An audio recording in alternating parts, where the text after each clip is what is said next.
There's an expression, and it basically goes that if you don't know you have choices, then you never had a choice.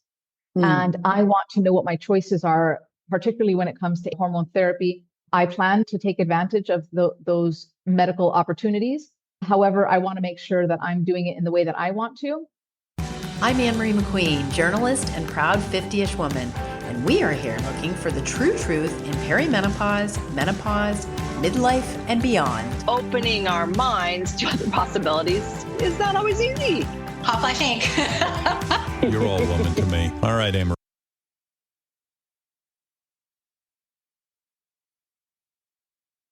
Today, my guest is the globally recognized strategist, Dr. Lydia Kostopoulos.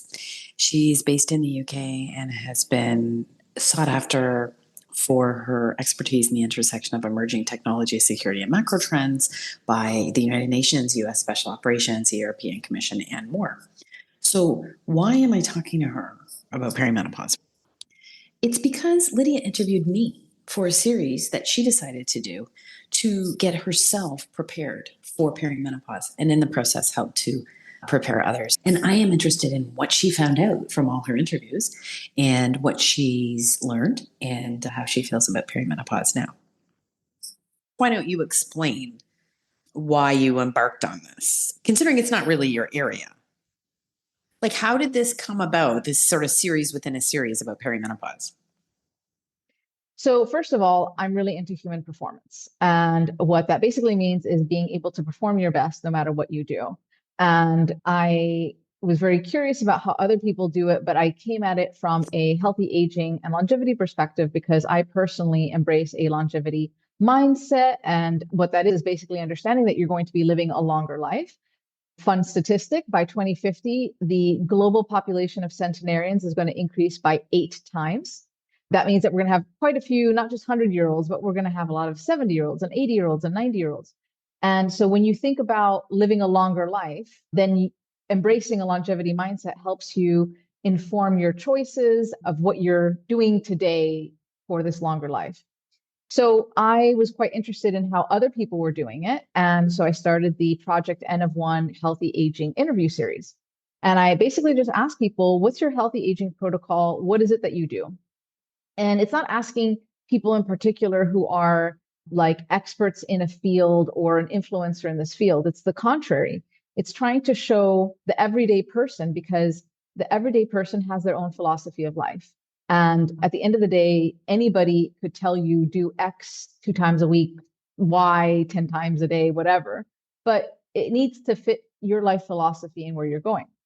So I started doing that series, and I, on the side of that, had already developed a menstrual human performance journal.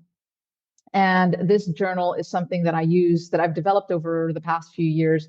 And I track my menstrual cycle, my symptoms, how I feel. I also do metrics every month around my body composition. And then one day I was like, what's next? What's next eventually is going to be perimenopause.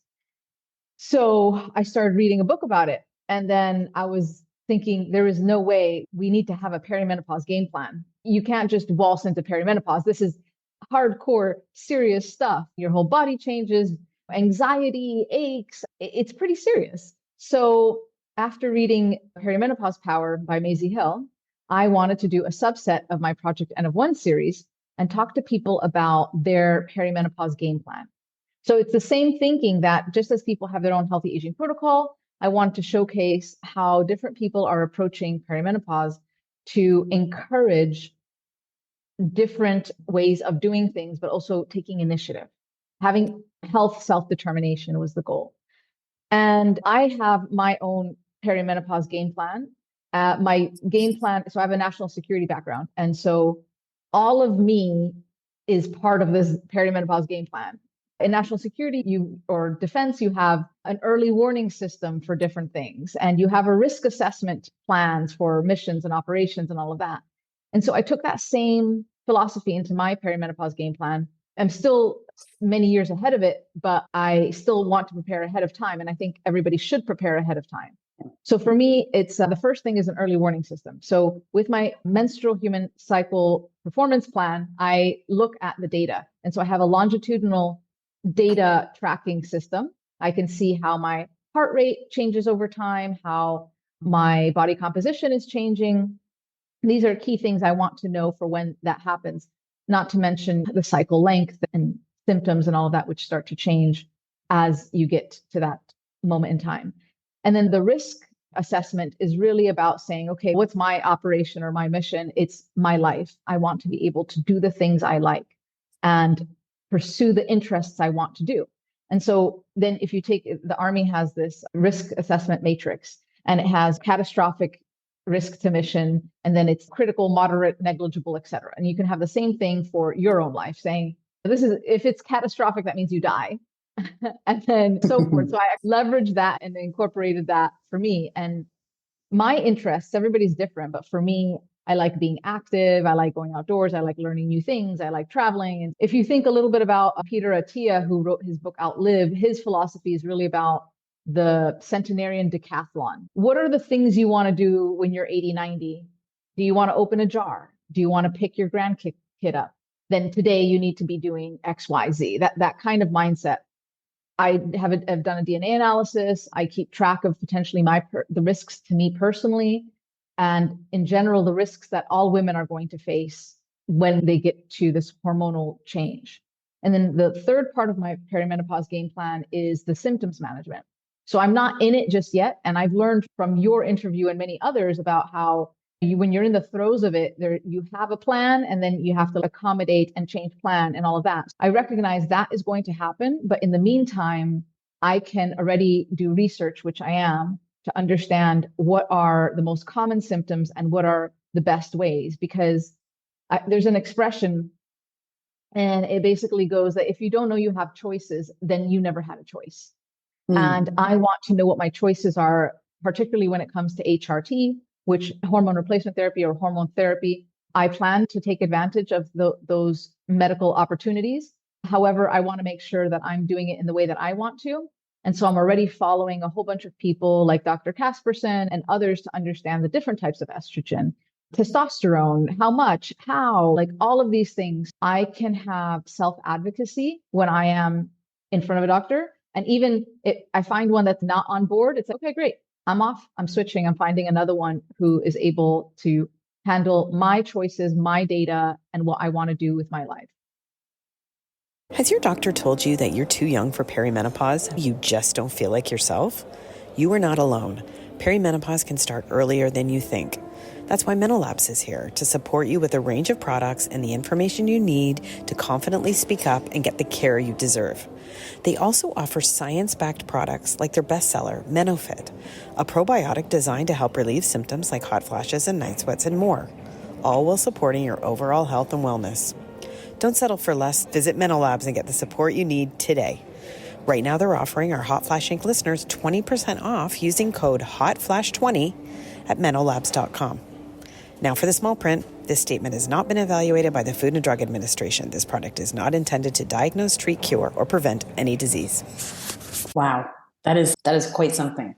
It's just really neat how you're learning about it now. I wish everyone would. I mean, how old are you? I'm 40. You're 40. My dream is like everyone learns about this stuff in their 20s, but at least you're set, you're locked, you're loaded, and you're also super healthy and you're super aware. So you're not going to hit a wall. But when you talk to other people, what sort of takeaways did you have about what was in their plans? In the Perimenopause Game Plan interview series, I think, so the first common thread is that you don't know what you're going to experience personally. So you can read all you want, you can prepare like me all I want, but there are going to be things that are going to happen to you that you're not going to anticipate. And you're going to have to be open-minded and be emotionally and psychologically resilient. And I think that comes from a place of information and knowledge. And this is why I'm reading so much, because then I won't find myself in a situation where I'm like, oh my gosh, I'm going crazy or whatever. I'll remember, and this is the hope for others to watch that series. They'll see that, oh yeah, they thought they were going crazy. They thought they had anxiety. They had intrusive thoughts. Like, all this is normal. I'm not going crazy. It's the hormonal situation. It's great. Now I need to go get help. That's the idea. And that's one common thread. The other one was mental and emotional health. And You in particular, you said that you wish you had gotten your emotional health in order ahead of it instead of having to do it during it. And I think the younger generations are more in tune with the fact that mental health is a thing. That's positive. But between knowing that and actually pursuing self-knowledge is a different story altogether. And I am making sure to understand who I am, what it is I like, understanding the boundaries I need to set to take care of myself. I have been learning more about self-care in terms of the many different practices like rest. Rest isn't just sleeping. Rest is having space from a lot of things in life. And I'm trying to develop those new things because that's one of the big takeaways for me. It's okay, mental health. So it's great. Know myself, know how I function, know how I can help myself. I think is going to be one of the hugest assets that I'll have when I go through this journey of hormonal transition. So you talk to people across disciplines. Like, who did you talk to? Just give us a little sample. I talked to you, wonderful head of the Hot Flash Inc. And then I spoke with the first person I interviewed. She is a film director, and she definitely embraces the longevity mindset. At age 65, she was an executive and retired. But she then started a new career altogether in filmmaking because that was her dream. So she decided to become a filmmaker. And so she's in her early 70s and making films. And obviously, she's well past perimenopause. However, I thought having a generational perspective on it was really valuable. And she was saying that when she experienced it, which was like 30, 40 years before, she had zero information. So even if you're not like me reading everything, you see it in the headlines. It's like starting to pop up everywhere. But back in her day, there was none of that. And so she had no idea what was happening. And she explained the challenges she faced as an executive doing work and then bleeding on chairs in planes, literally, and having hot flashes in meetings and like all of these things. And the fact that we have more awareness now, I think is good because it'll destigmatize the situation. And so that was one person. Another person is a lady in the UK who comes from Zimbabwe, and she brings an African perspective to perimenopause. She went through it and suffered a lot and wanted other women to not suffer. And one of the things she did is she launched a hotline. It's not a medical hotline. It's an emotional hotline, and it's not a psychological hotline. It's an emotional hotline. So you can call and just scream. Oh. Yeah. And she's just, you call and just say, I'm going crazy. I think I'm going crazy, like just to vent. And that could be the difference between life and death for some women.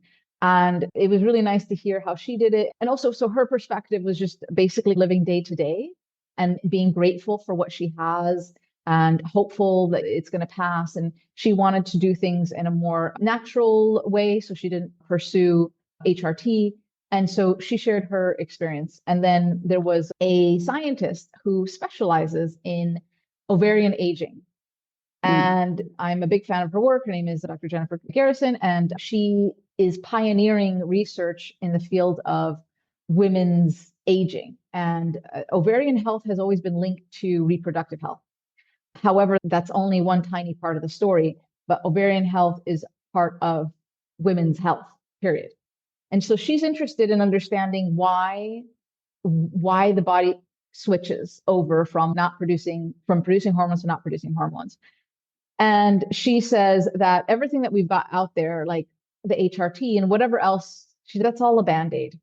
Your cardiovascular risk goes up, your neurodegenerative risk goes up, all these things go up. And so she shared a little bit about her work, and then she shared her personal perimenopause game plan, which is basically knowing herself, knowing her data, knowing her family history, and being ready for when the time comes for HRT. She plans to take it, and just trying to think about her bone mass and working out. But she recognized that life is busy and you do what you can. So it was really interesting to have these varying perspectives. And you mentioned that you have decided that you'll take hormone therapy. What information have you relied on to come to that conclusion? Like, I'm assuming that you're saying you're going to take it whether you have symptoms or not. You believe that it has benefits for longevity. Yes, I personally do. I think everybody needs to decide on their own. So I'm not giving advice to anybody. I'm just sharing what it is I plan to do. So for me, I am into longevity, as I mentioned. I read about all these types of longevity research and books and all of that. The science does show that it can be protective. And so that is what I want. And I want to minimize the adverse impact of this hormonal transition with hormone replacement therapy. I don't know how it's going to look like. From other women, I understand that you don't know what doses you're supposed to have. It's a see how you go situation, and it's not the same throughout. From what I understand, the window is when you're in perimenopause and right after menopause. I don't know what the right year is for me. So what I'm doing is I'm taking as much data as I can, all types of data that I can capture from myself, so that I can have a trend line to show a doctor and have that conversation with more data.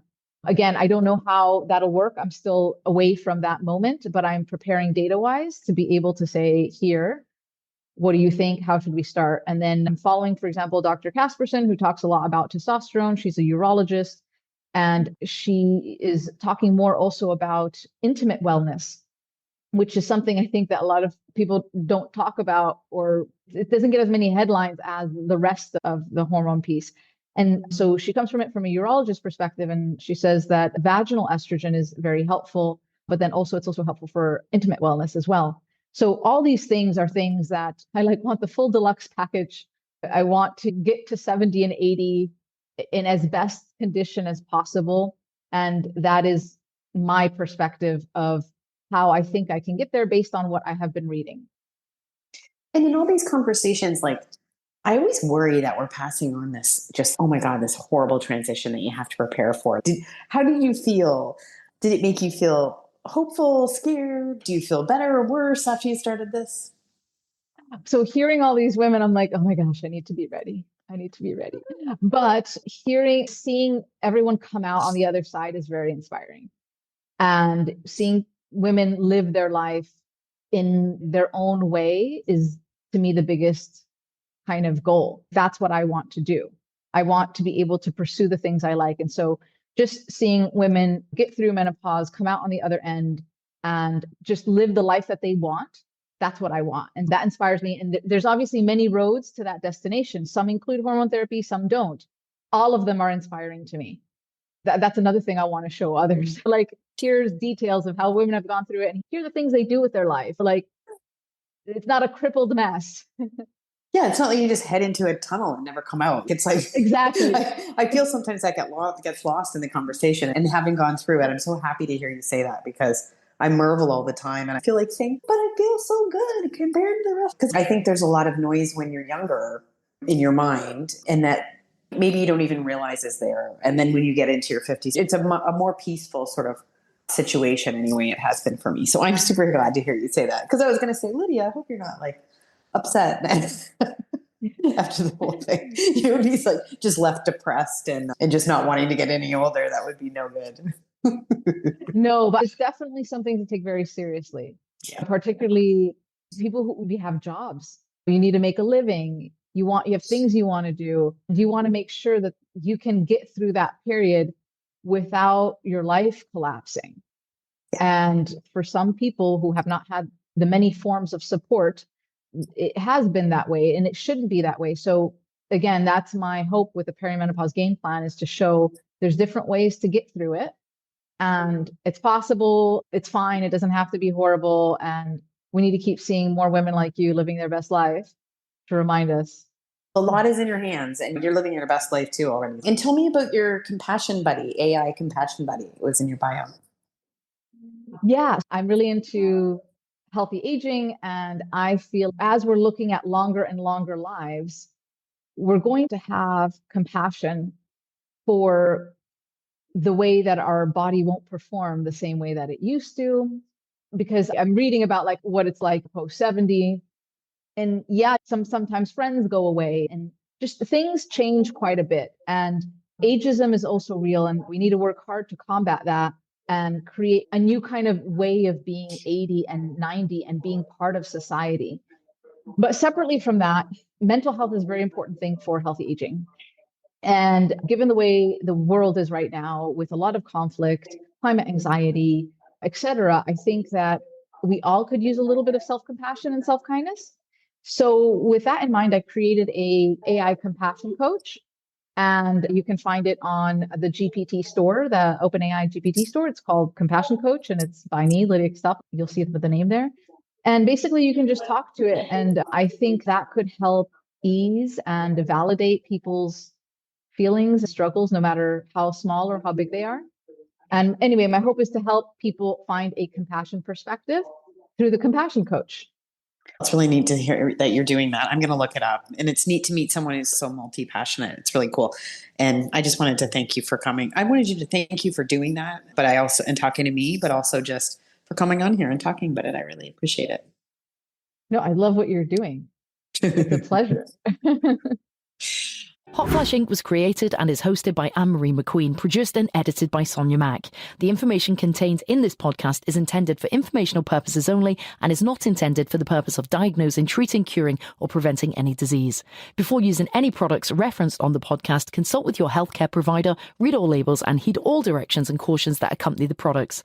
Information received through the podcast should not be used in place of a consultation or advice from a healthcare provider. If you suspect you have a medical problem, i.e. menopause or anything else, or any healthcare questions, please promptly see your healthcare provider. This podcast, including Marie McQueen and any producers or editors, disclaim any responsibility from any possible adverse effects from the use of any information contained herein. Opinions of guests on this podcast are their own, and the podcast does not endorse or accept responsibility for statements made by guests. This podcast does not make any representations or warranties about a guest's qualifications or credibility. This podcast may contain paid endorsements and advertisements for products or services. Individuals on this podcast may have direct or indirect financial interest in products or services referred to herein. This podcast is owned by Hot Flash Inc. Media.